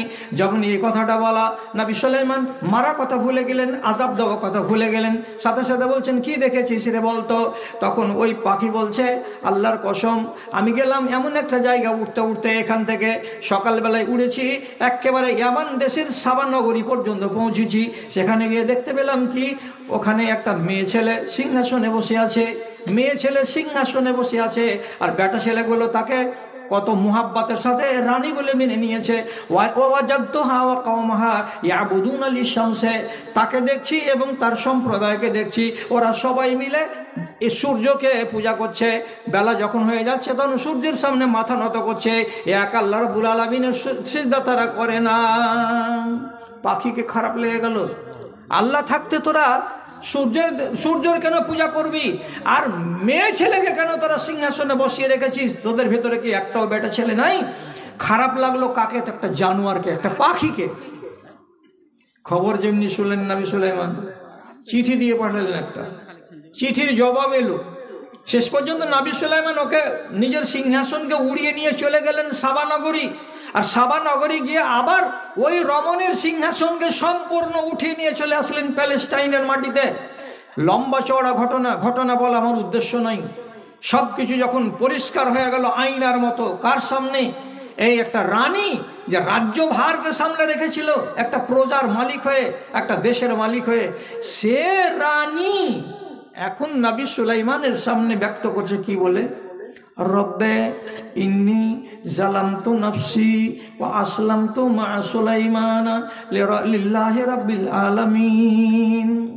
কি হে পরওয়ারদিগার, হে আসমানের মালিক, আমি রানী বিলকিস, আমাকে সবাই রানী বলে চিনে, আমি আমার নফসের উপরে জুলুম করেছি। খেয়াল করেন, মেয়েটা বলছে আমি আমার নফসের উপরে জুলুম করেছি। কি জুলুম করেছো তুমি? মেয়ে ছেলে হয়ে সিংহাসনে কেন বসতে গেলে? এক, কিসের জন্য তুমি আল্লাহকে ছেড়ে দিয়ে সূর্যকে পূজা করতে গেলে? দুই, এগুলো জিনিস যখন তার নবী সুলাইমানের সঙ্গে আলোচনা করার পর স্পষ্ট হলো, তখন পরিষ্কার ভাষায় বলছে, আয় আল্লাহ, আমি আমার নফসের উপরে জুলুম করেছি, আমি হলাম একজন জালিম। এই জন্য এখন আমি কি করছি? তোমার কাছে খাকসারি প্রকাশ করছি এবং নবী সুলাইমানের সাথে সাথে তোমার উপরে আমি ঈমান আনছি। আল্লাহ, আমার আগেকার জুলুমগুলোকে মুছে দাও, এবং আমি যে ঈমান এনেছি নবী সুলাইমানের সঙ্গে সঙ্গে মুসলমান হয়েছি, তুমি আমার আত্মসমর্পণকে কবুল করে নাও। কাকে বলে জুলুম? আল্লাহর আইনের উল্টো হতে গেলেই সেটা হচ্ছে জুলুম। আপনি যেভাবে যেটাই করবেন সেটাই। আর যদি আপনার দ্বারাই আল্লাহর আদেশ রক্ষিত হয়, আল্লাহর নিষেধ রক্ষিত হয়, তা আল্লাহর কাছে যেমন আপনি পিয়ারা, সারা জাহানের মানুষের কাছে আপনি পিয়ারা হয়ে যাবেন। একদম স্পষ্ট হাদিসে লেখা আছে, একটা মানুষ যখন তার আমলের দৌলতে আল্লাহর কাছে পবিত্র বলে প্রমাণিত হয়, তখন আল্লাহ তাআলা বলছেন আমি তোমাকে মোহাব্বত করি। আর আমি যখন কোনো মানুষকে মোহাব্বত করি, তখন জিবরিলকে ডেকে বলি, জিবরিল তুমি ফেরেশতাদেরকে বলে দাও এই লোকটাকে যেন, এই একডালিয়া এই কি পাড়ার লোকটাকে যেন তোমরাও ভালোবাসো, সব ফেরেশতারা যেন ভালোবাসে। তারপরে আল্লাহ রাব্বুল আলামিন বলছেন আমি আমার ফেরেশতা জিবরিলকে বলি, যাও জমিনে গিয়ে বলে দাও গা যতগুলো মুমিন মুসলমান আছে তারা যেন এই লোকটাকে ভালোবাসে, এই লোকটাকে যেন ভালোবাসে। আমি ভালোবাসি, আমার ফেরেশতারা ভালোবাসে, আমার দুনিয়ার যতগুলো মুসলমান আছে সবাই যেন এই লোকটাকে ভালোবাসে। তারপর আবার সীমা ছাড়িয়ে যাচ্ছে। কোনখান থেকে সীমা ছাড়াচ্ছে? মানুষের ভালোবাসা তো বাদ, জীব জন্তু পর্যন্ত আপনাকে ভালোবাসবে। ওরে আল্লাহ, কি কথা বললাম! আপনার ঈমানের ভোল্টেজ যদি বাড়ে, মানুষ কি জীব জন্তু পর্যন্ত আপনাকে ভালোবাসবে। আর যদি আপনার চরিত্র খারাপ হয়, ওখান থেকে শুরু হবে সিস্টেমটা। আল্লাহ বলছেন আমি তোমাকে ঘেন্না করি। জিবরিলকে বলবেন একে ঘেন্না করো, যত ফেরেশতা আছে সবকে বলে দাও একে যেন ঘেন্না করে। আর ফেরেশতাদের ঘেন্নার পরে পরে জমিনের সমস্ত লোককে বলে দেওয়া হয় এই লোকটাকে তোমরা কেউ ভালো নজরে দেখবে না, একে ঘেন্না করবে। আর এই মানুষটার সীমানা যখন মানুষের সীমানা থেকে চলে যাবে, তখন জীবজন্তুর কুলেও গিয়ে তখন ওই লোকটার কোনো ইজ্জত থাকবে না, কোনো সম্মান থাকবে না, কেউ তাকে ভালোবাসবে না। কষ্ট হচ্ছে মানতে। আপনি এটা কথাকে হয়তো মানতে পাচ্ছেন না যে জীবজন্তু আবার কি করে একে ভালোবাসতে পারে। আল্লাহর কসম খেয়ে বলছি, আপনাকে খেয়াল করুন, রাসূলুল্লাহ হাদিসের ভেতরে বলেছেন, একটা মানুষ যদি মুআল্লিমুল খায়র অর্থাৎ ভালো কাজের জ্ঞানদাতা হয়, ভালো কাজকে সে যদি পছন্দ করে, মুআল্লিম মানে কি শিক্ষক হয় ভালো কাজের, ওর দ্বারাই ভালোই হয় মন্দ হয় না, সেই মানুষটা সম্পর্কে কি বলছে হাদিসে, ইজা মাতাল ফাজিরু ইয়াস্তারিহু মিনহুল আশজারু ওয়াদ দাব্বাতু ওয়াল হাজারু। একটা ফাসেক মানুষ যখন মরে যায়, একটা বেনামাজ যখন মরে যায়, তখন বেনামাজির মরণের খবরটা তার গলিতে যে পশুগুলো আছে তারা আগে জানতে পারে। ওই বেনামাজির মরণের খবরটা তার বাড়ির পেছন দিকে যে বড় বড় গাছগুলো আছে তারা জানতে পারে। এরা প্রথমে, একটা বেঈমান যখন মারা যায় তখন তারা আরাম পেয়ে যায়, তারা আনন্দিত হয়ে যায়, তার বাড়ির কুকুর আনন্দ করে, তার বাড়ির গরুগুলো আনন্দ করে, তার পাড়ার গরু ছাগল ভেড়া কুকুরগুলো আনন্দ করে। কি বলে আনন্দ করে? সবাই বলে, যারে জানো জানো আমার মালিক ওই যে বেঈমান ছিল, নামাজ পড়তো না, আরে জানো জানো আমার মালিকটা যে মদখোর সুদখোর ছিল, যে জীবনে আল্লাহকে মানতো না, এই বেঈমানটা আজকে মারা গেছে। তো বেঈমান মারা গেছে বলে গাছগাছড়া খুশি হলো, হাদিস বলছে কথা। গাছগাছড়ার পরে জীবজন্তু খুশি হয়ে গেল, বলছে হাদিসের ভাষা। এলাকায় যতগুলো পাথরের টুকরা আছে, বড় বড় চাইগুলো আছে, এগুলো আনন্দ প্রকাশ করে যে এই জালিমটা মারা গেছে। তাহলে একটা মানুষ যদি কুলাঙ্গার হয়, যদি বদ্দিন হয়, যদি ফাসিক হয়, যদি বেনামাজ হয়, দুশ্চরিত্র হয়, তাহলে তার মরণে গরু বাছুর ছাগল ভেড়া গাছ গাছড়া সবাই খুশি হয়ে যায়, এরাও ঘেন্না করে। কি বুঝলেন? আবার তিরমিজি শরীফে হাদিস আছে কি, ওয়া ইন্নাল্লাহা ওয়া মালাইকাতাহু ওয়া আহলুস সামাওয়াতি ওয়াল আরজি হাত্তা নামলাতা লা ইউসাল্লুনা আলা মুআল্লিমিল খাইরে। আল্লাহ রাব্বুল আলামিন নিজে এবং যতগুলো ফেরেশতা আছে তারা, এবং আল্লাহর ফেরেশতাদের পরে আসমানের উপরে যতগুলো আছে মাখলুকাত তারা, জমিনের উপরে যত মাখলুকাত আছে তারা, তারপরে নবীজি বলছেন হাত্তান নামলাতা, এমন পর্যন্ত কি দুনিয়াতে লক্ষ লক্ষ কোটি কোটি পিপিলিকা আছে তারা, সবাই সবাই সবাই করে কি, যারা ভালো কাজ করে এবং ভালো কাজ সম্বন্ধে মানুষকে বলে বেড়ায়, তাদের জন্য সব সময় তারা মাগফিরাতের দোয়া করে। আল্লাহ, কি বুঝলেন? আপনার ভালোবাসাটা শুধু কি মানুষের সীমানা পর্যন্ত আছে? সীমানা পর্যন্ত নেই, আর এই সীমানাটা ছাড়িয়ে চলে যাচ্ছে অনেক দূর পর্যন্ত। আর আমি বসে আছি কোন জায়গাতে? আল্লাহু আকবার।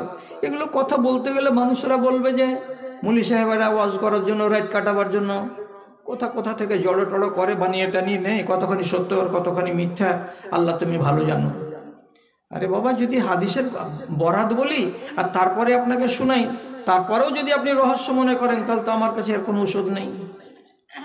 আপনি অগ্রাহ্য করবেন কেন? কথা এই কয়টা কথাকে মনে রাখতে পারবেন কি? একটা মানুষ একটা মাছির কারণে জাহান্নাম চলে গেছে। মাছি। আবার আর একটা মানুষ, একটা সামান্য এই এতটুকুনি প্রাণী মাছিটার জন্য জান্নাতে চলে গেছে। দুটা হলো। আবার শুনুন, একটা লোক একটা কুকুরকে মুজা খুলে পানি পাটকুমা থেকে উঠিয়ে পান করিয়ে জান্নাতে চলে গেছে। একটা মেয়ে ছেলে একটা বাড়ির ছোট্ট বিড়ালের বাচ্চাকে বেঁধে রেখে মেরে ফেলেছিল, তার কারণে জাহান্নামে চলে গেছে। একটা সাহাবী একখানা চাদরকে এমনি করে লুকিয়ে নিয়েছিল বগলের তলায়, ভাগ হয়নি তার আগেই, চাদরখানার কারণে ওকে জাহান্নামের আগুনে চলে যেতে হয়েছে।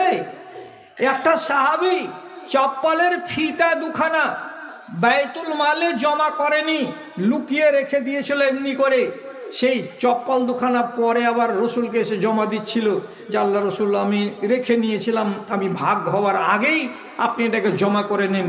রসুল্লাহ বলছেন, সেরাকাইনে মিনান নার, জাহান্নামের এই ফিতা নিয়ে কিয়ামতের দিন হাজির হতে হবে, আমার কাছে জমা দিতে আসিও না। কি ভাবছেন? একটা চাদরের কারণে জাহান্নামে যায় যদি এক সাহাবী, একটা চপ্পলের ফিতার জন্য যদি যায় একটা মানুষ জাহান্নামে, হ্যাঁ, আর আপনি কত কত পাহাড়কে উল্টিয়ে ফেলে দিচ্ছেন, আর এতগুলো কথা আপনার সামনে বলা যাচ্ছে, তখন আপনি বলছেন যে এগুলা তোমরা কোথায় কথা পাও। এখন মানুষের মানসিকতা খারাপ হয়ে গেছে। হাদিস কোরআনের যারা ওয়াজ করবে সে সমস্ত মানুষের ওয়াজ আপনাদেরকে ভালো লাগে না। আপনি তখন ডাকছেন কাকে? যে 1.5 ঘন্টার সময়ের ভেতরে যে 40 মিনিট খালি গাজাল গেহে দিবে তাকে। ওটাতেই মজলিস মাতছে আপনাদের। আর মানুষের রুচি কত পাল্টালো। সঠিক কোরআন হাদিসের বক্তব্য দানকারীদেরকে কোনো মানুষের আজকালকার যুগে পছন্দ করে না। হ্যাঁ, ওকে ডাক না, হ্যাঁ ওই ওকে লিয়াই না, হ্যাঁ একে কেন তোরা আনিস না, হ্যাঁ। এটা হলো আমাদের রুচি। আপনি নিজের ইমানের যদি মূল্যায়ন করতে চান তাহলে সেটাকে আপনাকে করতে হবে। জানোয়ার তো বাঘ, একই একই একই জানোয়ার বাঘ। ও যদি আপনাকে পায় তো গলা মুছড়াবে, আমারও যদি পায় তো গলা মুছড়াবে। অথচ আপনি দেখেন তো মানুষ গুণে, দেখুন তো মানুষের দিকে তাকান। একটা সাহাবীর নাম সাফিনা, একটা সাহাবীর নাম সাফিনা। নৌকার সফর করছিল, নৌকাটা গেল ঝড়ে ভেঙে ডুবে। একটা তক্তা ধরে সাঁতার দিতে দিতে দিতে দিতে একটা জঙ্গলে গিয়ে উঠলো। আর জঙ্গলে যদি উঠলো তো আল্লাহরে আল্লাহরে, যেখানে বাঘের ভয় সেখানে সন্ধ্যা হয়। একটা বাঘের সাথে দেখা, আর যেমনি বাঘ সামনে পেয়েছে একটা মানুষকে, ও তখন তো মনে করছে যে আমি তো আহার পেয়ে গেছি, ওর ঘাড় মটকাবে। বুঝে নিয়েছে এই লোকটা, তার নাম হলো সাফিনা। ও তখন মোহাব্বতের সাথে নরম সুরে বাঘটার দিকে আঙুল তুলে বলছে, আনা মাওলা তো রাসূলিল্লাহ সাল্লাল্লাহু আলাইহি ওয়াসাল্লাম, আমি হলাম আল্লাহর নবী হযরতে মুহাম্মদ মুস্তাফা সাল্লাল্লাহু আলাইহি ওয়াসাল্লামের গোলাম। আমি নবীজিকে পানি লোটাতে করে আগিয়ে দিই, আমি নবীজিকে ওযু করার জন্য পানি এনে দিই, আমি নবীজির জুতাকে সোজা করে দিই, আমি রাসূলুল্লাহর খিদমত করি দিনের বেলায়, আমি রাসূলুল্লাহর খিদমত করি রাতের বেলায়। অতএব আমি রাসূলের গোলাম বলছি, তুমি আমাকে কষ্ট দিও না।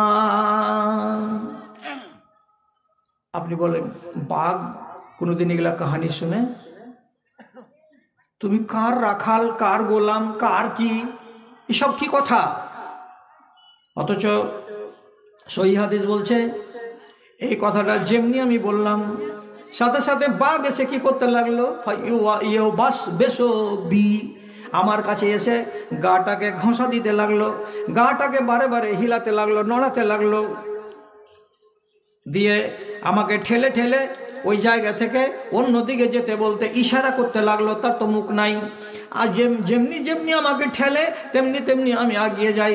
আমি জঙ্গলে কোনো রাস্তা চিনি না, বাঘটা আমাকে এরকম করে ঠেলতে ঠেলতে ঠেলতে ঠেলতে আমাকে ইশারা করে নিয়ে যেতে যেতে যে ফাতারাকানি আলা তারিকে, যখন মেন রাস্তাতে চলে আসলাম তখন বাঘটা ইউহাম হেমো ইশারা করে করে বলছে, হুম হুম করে একটা আওয়াজ করে বলছে, ওরে মানুষের বাচ্চা, তোকে তো আল্লাহ তাআলা আক্কেল দিয়েছে, তুই নিজের আক্কেল দিয়ে রাস্তাটাকে চিনে নে, এখান থেকে আমার আগে যাওয়ার দরকার করে না। আমি ফিরে গেলাম জঙ্গলের জানোয়ার, তুমি চলে যাও রাস্তা ধরে, নিশ্চয়ই তুমি তোমার মঞ্জিলে পৌঁছে যেতে পারবে।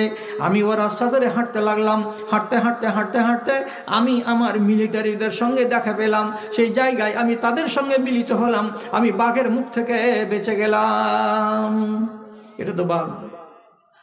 এর ইজ্জত কেন করছে? ইজ্জত করছে মানে কি লোকটা আল্লাহর ইজ্জত করেছে বলে ইজ্জত হচ্ছে। আর যদি তুমি আল্লাহর সম্মান না করো তো তোমাকে সারা দুনিয়ার মাখলুকাত কেউ তোমাকে পছন্দ করবে না। আর জ্বলন্ত উদাহরণ আবুল আহাবের বেটা উতাইবা। আবুল আহাবের বেটা উতাইবা রাসূলুল্লাহর বেটিকে তালাক দিয়েছিল। একই দিনে দুই ভাই দুটা একে নবীর বেটিকে তালাক দিয়েছিল। আর এ উতাইবা শয়তান কি করেছিল, নবীজির বেটিকে তো তালাক দিলই, রাসূলুল্লাহর সামনে এমনি করে জোর করে থুতু চালিয়ে দিয়েছিল। আর দেওয়ার পরে বলেছিল, তোর বেটিকে রাখবো না, তুই নিয়ে চলে যা। ধর্মতল লোক, আমার বাপের নামে কোরআনের আয়াত নাজিল হয়েছে কি, তাব্বাত ইয়াদা আবি লাহাব, তাব্বাত ইয়াদা আবি লাহাব। তোর এত বড় গলা যে তুই আমার বাপের নাম দিয়ে কোরআন নাজিল করালি আসমান থেকে, যে কোরআনে আমার বাপের নাম লেখা আছে কি বলে, যে আবুল লাহাবের হাত মাটিতে মিশে যাক। থুতু চালিয়ে দিল। রাসূলুল্লাহর মনে দুঃখ হলো, তুই আমার জামাই, তোর কাছে আমার বেটি আছে, আর আমি তোর শ্বশুর। শ্বশুর মানে আব্দুল্লাহ। আর সেই মানুষটাকে তুই এমনি এমনি কড়া কথা বলে দিতি, সেটা অন্য কথা ছিল। তুই একবারে আমার মুখের উপরে থুতু নিক্ষেপ করে দিলি। রাসূল তো একটা মানুষ, রাগ তো হলো, সাথে সাথে তিনি বদদুয়া করে দিলেন। কি বললেন? আল্লাহুম্মা সাল্লিত আলাইহি কালবান মিন কিলাবিকা, এই পরওয়ারদিগার, এই যে ছেলেটা আমার সামনে বদতমিজি করেছে, এটা তো একটা নোংরা ছেলে, এটা তো জানোয়ার, এটা পশুর চাইতে খারাপ। এই ছেলেটার উপরে আল্লাহ তুমি একটা কুকুরকে কিংবা একটা বিড়ালকে কিংবা কোনো একটা জঙ্গলি জানোয়ারকে নিযুক্ত করে দিও। কেন যে সেই ছেলেটার উপরে ওই জঙ্গলি জানোয়ারটা এমন করে আক্রমণ করবেই, করে তার পরিণামটাকে অত্যন্ত ভয়ানক বানিয়ে দেবে। মরণ যদি হয় তো একটা জানোয়ারের হাতে হয়, কেন যে এই হলে একটা কুত্তা, কুত্তার জন্য আল্লাহ তুমি একটা কুত্তাকে নিযুক্ত করে দিও। তাহলে এত বড় বদদুয়া যখন লেগে গেল, তো ছেলে তো জোয়ান, ডোন্ট কেয়ার, ধর এগুলা কথা তো ফের কি হয়, এর কিছুই হবে না। তো কিছু হবে না তো ঠিক আছে, হবে না তো হবে না। বাপকে যে বলছে বাজান তালাক তো দিয়েছি আর মুখে থুতু ছিটিয়ে দিয়েছি, ঘাড় বিষ মিটিয়ে নিয়েছি, তুমি মনটাকে হেলকা করো। সাবাস বেটা। কি কহিলে তোর শ্বশুর শুনে টুনে? কইছে কি কইবে, রাত থামতে না পারে তখন কইছে আল্লাহুম্মা সাল্লিত আলাইহি কালবুন মিন কিলাবিকা। কই যে কথা বলেছে, আবুল হাব কপালে হাত দিয়ে কইছে সর্বনাশ, হায় হায় হায়, কি করলে রে, এত বড় কথা বলে দিয়েছে তোকে। কইছে হ্যাঁ। তো তুমি ফের সর্বনাশ কেন করছো? তা আবুল আহাব নিজে বলছে, হাদিসে লেখা আছে, ইন্নী আশাদ্দু আলাইকা খায়ফান মিন দুআ ইন্নাবিয়ে। ওই লোকটা যে নবী আমরা মানি না, কিন্তু সারা দুনিয়ার মানুষেরা মানতে শুরু করেছে। ওর মুখ থেকে যে দুয়াটা বেরিয়েছে, ওরে বেটা এই দুয়াগুলোকে রব্বুল আলামিন ফেলে দেন না। সুতরাং আমার জানে ভয় হচ্ছে তোকে বলে, কখন যে কোন দিন যে কোন সময়ে নবীজির দুয়া তোকে লেগে যাবে আমি ভাবতেই পারছি না, এবং তোর সম্বন্ধে আমি নিরাপদ হতে পারছি না। বাপ কাফের, বেটাও কাফের, তবুও বেটা বলছে লেগে যেতে পারে তোকে দোয়া। সিরিয়া ব্যবসাতে বেরিয়ে যাচ্ছিল 15 জনের কাফেলা। যখন বেরিয়ে যাচ্ছে তখন আবুল আহাব নেতৃত্ব দিয়ে বলছে ওদেরকে, বাবা তোমরা তো 15 জন লোক ব্যবসাতে বেরিয়ে গেছো, তো যাক আমার ছেলেটাকে দেখে থাকিও। হ্যাঁ হ্যাঁ, আপনি আমাদের গুরু, আপনি আমাদের নেতা, আপনার ছেলের অসম্মানী করি, ওটাকে আমরা সম্মানের সাথে নিয়ে চলবো। তারপর ওসিয়ত, আমার ছেলেকে রাতের বেলায় যখন তোমরা ঘুমাবে ওর বিছানাটা যেন এক সাইডে না হয়, ওর বিছানাটা সবসময় তোমাদের যেন মাঝখানে হয়। আমার ছেলেকে নিরালাতে নির্জনে কিংবা এক সাইডে হরগিজ ঘুমাতে দেবে না। কারণটা কি? বলছে আমি জানি, তোমরাকে যা বলছি তোমরা তাই করবে। ঠিক এইরকম করে তাকে ঘিরে ঘিরে ঘিরে ঘিরে রেখে রেখে রেখে রেখে সিরিয়া এখনো প্রবেশ করেনি, তার আগেই কোনো এক জায়গায় রাতের বেলায় আরাম করতে লাগলো। এই 14-15 জন লোক ঘুমিয়েছে মাঝখানে কে? আবুল আহাবের বেটা। চারিদিকে মাথা গোল করে করে ঘুমিয়ে আছে কারা? তো সঙ্গী সাথীরা। রাতের বেলায় আল্লাহর হুকুমে একটা নেকড়ে বাঘ এলো, আসার পরে একটা মানুষকে নাক দিয়ে শুকে শুকে দেখছে, দেখার পরে নাকটাকে সরিয়ে নিয়ে বলছে এটা নয়। আর একটাকে শুকে দেখছে, দেখার পরে কি যে ভাবছে না ভাবছে, বলছে না না না এটা নয় এটা নয়। এই করে 1 জন 2 জন 3 জন 4 জনকে নাক দিয়ে শুকে শুকে শুকে শুকে দেখার পর লাভ মেরে দিয়ে মাঝখানে চলে গেল। আর মাঝখানে যাওয়ার পরে যখন ওই লোকটাকে শুকে দেখছে, তো মুখটাকে হিলিয়ে বলছে হ্যাঁ এটাই, এরই খোঁজ আমি করছিলাম। যেমনই মিলে গেল তার আন্দাজের সঙ্গে, সাথে সাথে রাত্রিবেলায় নির্জন মানুষের নেই ওখানে, সব মানুষগুলো ঘুমিয়ে আছে। আর তার মাঝখানে তার গলাটাকে মটকিয়ে দিল, কামড়িয়ে জখম করে দিল, জানটাকে বের করে দিল। হাই আল্লাহ, জান গেল। এই বাপরে আর মারে করে চাচাতেই থাকলো, গলাটাকে চিরে দিয়ে জঙ্গলের বাঘ চলে গেল। ধরো আর ধরো আর ল্যাপটাও আর ব্যান্ডেজ করো, এ করতেই রইল। 10 মিনিটের মাথায় আবুল আহাবের বেটা ও তাইবা বাঘের কামড়ে ওই জঙ্গলে কুকুরের মতো মরে গেল। রাসূলুল্লাহ বলেছিলেন আল্লাহুম্মা সাল্লিত আলাইহি কালবুন মিন কিলাবিকা, আয় আল্লাহ তোমার কুকুরগুলোর মধ্যেকার কোন একটা কুকুরকে এই কুকুরের উপরে নিযুক্ত করে দিও। আপনি চিন্তা করেন তো, একটা বাঘ একটা মানুষকে রাস্তা দেখিয়ে দেয়, কিসের জন্য রাস্তা দেখিয়ে দিয়েছিল? চরিত্রটা ছিল তার ইমানদার চরিত্র। আর একটা বনেরই জানোয়ার বাঘ, এই লোকটা এসে, এই বাঘটা এসে মানুষটার গলাকে মটকে জীবনের মতো মেরে সাঙ্গ করে দিল। কেন করে দিল? এর ব্যবহারটা ছিল জানোয়ারের ব্যবহার। তাহলে আপনি চিন্তা করেন, একটা মানুষ যদি নেককার হয় তাহলে দুনিয়ার মানুষ তো ভালোবাসবেই বাসবে, জীবজন্তুরা পর্যন্ত ভালোবাসে। আর একটা মানুষ যদি বেঈমান শয়তান হয় তাহলে আল্লাহর মাখলুকাতের ভেতরে কেউ তাকে পছন্দ করে না। আপনি গোড়াতে যেটা কথা শুনেছিলেন, তো শুনে মনে মনে ভাবছিলেন যে ছাড় পেয়ে গেলাম। ফামান শাআ ফালইউমিন ওয়া মান শাআ ফালইয়াকফুর, যার মনে হবে ইমানদার হয়ে থাকবে আর যার মনে হবে ও কুফরি করে বেড়াবে। কিন্তু এই কথাটা আল্লাহ তাআলা এমনি এমনি বলেননি। আল্লাহ তাআলা বলেছেন, দেখো তোমাকে আমি আগুনের জন্য জাহান্নামের জন্য তৈরি করিনি। আমি তোমাকে ইমানদার করে জন্ম দিয়েছি তোমার মা বাবার কোখে, তোমাকে তোমার আখেরাতকে ভালো করব বলে। এর পরেও যদি তুমি নিজেকে আখেরাতের কল্যাণকামী মানুষ হিসাবে গঠিত করতে না পারো, তার জন্য আমি রাগ করে বলছি, তোমার যদি ইচ্ছা না চাহে তো যাও, তুমি শিয়াল কুকুর হয়ে মরো, তো আমার কি আছে। কিন্তু অ্যাকচুয়ালি আমি আল্লাহ তোমাদেরকে জাহান্নামের জন্য তৈরি করিনি। এ কথাটা তোমরা মাথাতে রাখো। কথা শেষ করি একটা কথা বলে দিই আপনাদেরকে ছাড়া দিয়ে দেবো, ছুটি দিয়ে দেবো, বাড়ি চলে যাবেন আপনারা সবাই। আওতাসের যুদ্ধের দিন অনেক লোক আর অনেক বন্দী, অনেক কয়েদি, মিলিটারিদের মাঝখানে সব ঘেরা আছে। ঠিক ওই জায়গাতে হাজার হাজার লোকের ভিড়ে একটা মেয়ে ছেলে বয়স্কা হঠাৎ করে এসে বলছে, আমার বাচ্চাটা হারিয়ে গেল। এখানে এসে বলছে, আমার বাচ্চাটা দেখোনি? বলছে না দেখিনি। ওখানে এসে একবার বলছে, হাগো এত বড় একটা ছেলেকে দেখোনি? বলছে না দেখিনি।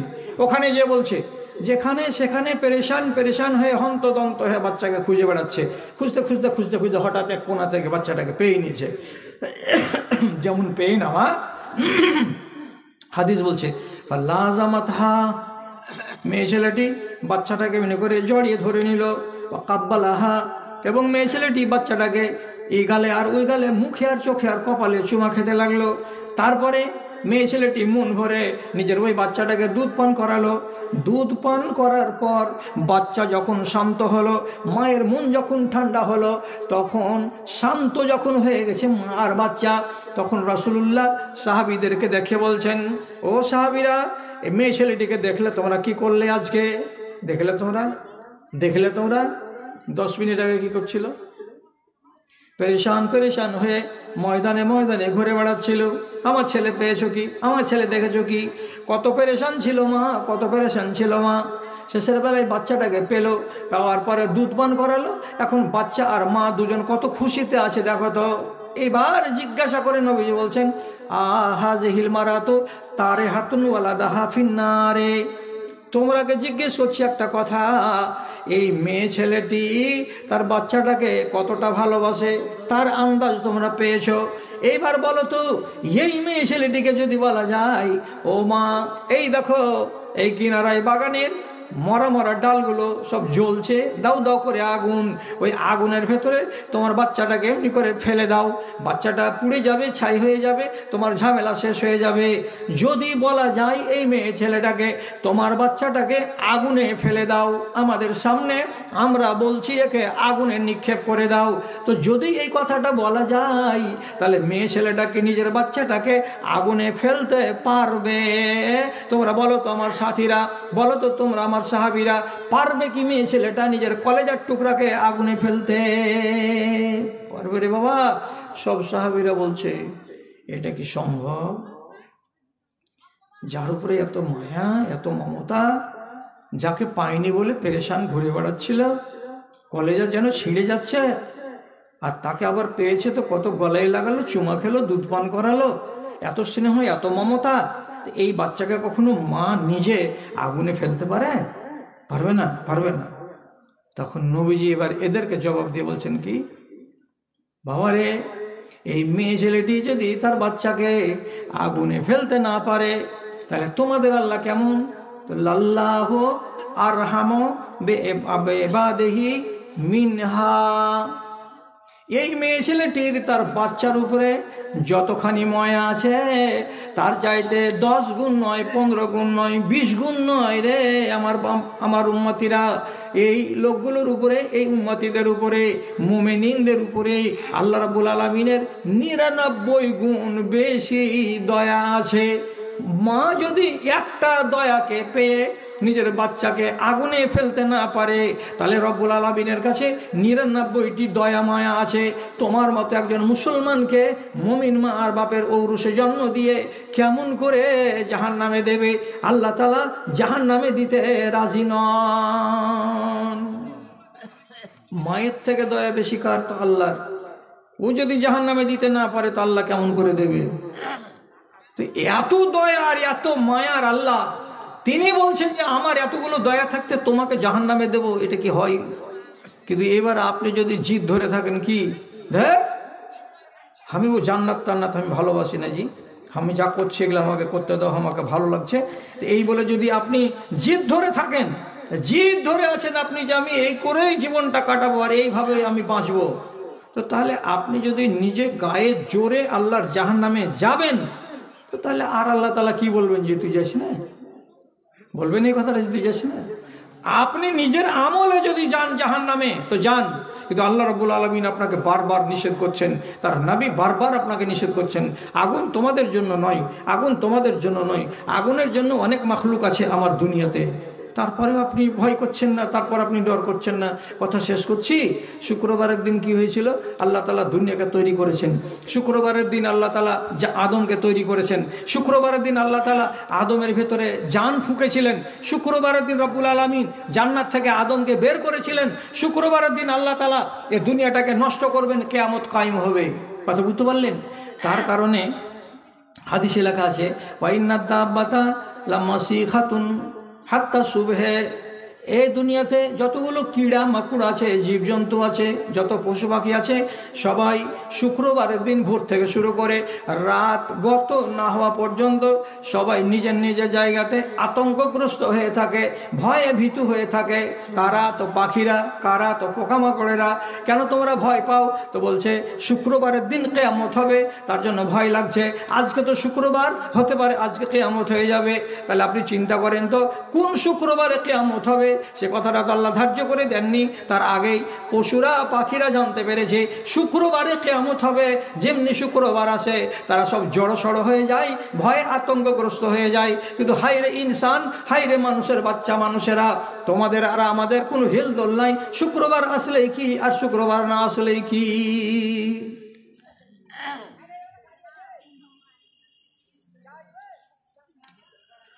কোনো মুসলমান ধূমপান করে রাস্তার ধারে দাঁড়িয়ে, ওই অবস্থায় ওই ব্যক্তিকে সালাম দেওয়া যাবে কি? মাস্টার আনিকুল ইসলাম।